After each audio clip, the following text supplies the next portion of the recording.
They say you should plan for the future, but what if the future doesn't look anything like you expected? Let's be honest, we don't know what the next 25 years will bring. The world is moving faster than ever, and our financial lives aren't following a neat, predictable script either. Many of the people I work with every day are juggling their career growth, family responsibilities, and big financial decisions. But also, they're making one critical mistake. They're saving blindly and hoping for the best. And in a world of rapid change, it just isn't enough anymore. I'm David Caviness, certified financial planner, and I'm going to show you what real financial planning looks like when you stop going through the financial motions and start building a plan that adapts to real life with all its twists and turns. We can't predict the next 25 years. The economy, the tax code, your job, even your health. They're all wild cards. But that doesn't mean we throw up our hands and just hope for the best. In fact, the opposite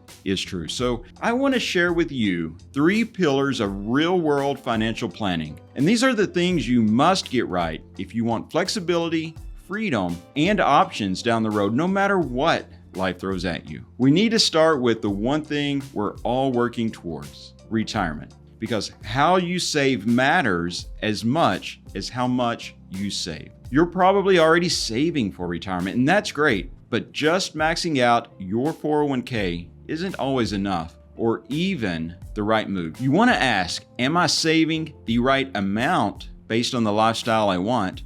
Or am I using the right types of accounts? Most high earners I work with are underutilizing strategies like the backdoor Roth, their health savings accounts, or even taxable brokerage accounts. And why does that matter? Because flexibility in retirement comes from diversification of account types, not just portfolio balances. Tax-deferred accounts are great until you're forced to take large taxable withdrawals in retirement. Planning for tax-efficient income later means using the correct mix of accounts today, which leads into our next pillar, education, and funding the future without derailing your own. If you've got kids like me, you've probably thought about how you'll pay for college. But here's the reality check. Funding education is only half the battle. The real goal is launching independent adults without sacrificing your own financial security. That might mean prioritizing retirement over college savings, setting clear limits on what or how much you'll fund, and exploring the strategy on how you're going to get there. Education costs are rising and the financial aid system is complex.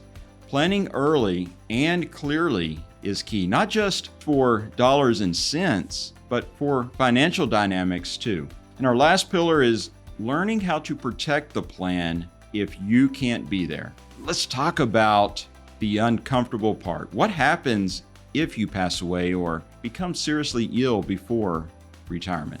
Your plan must include protections for your spouse, your kids, or anyone else who depends on you. This isn't just about buying life insurance, it's about having the right amount of the right type of coverage, including long-term care planning or chronic illness riders, and making sure estate plans, wills, and powers of attorney are current. If you're building a life with someone, protecting them if something happens to you is part of the job. Survivorship planning doesn't just preserve wealth, it preserves confidence that your loved ones won't be trying to figure it all out. And the glue that holds it all together is taxes and investments. Every financial plan has 2 threads that run through it: taxes and investments. They're not standalone topics, they show up in every decision: where you save, how you invest, when you withdraw, and what you gift or pass on.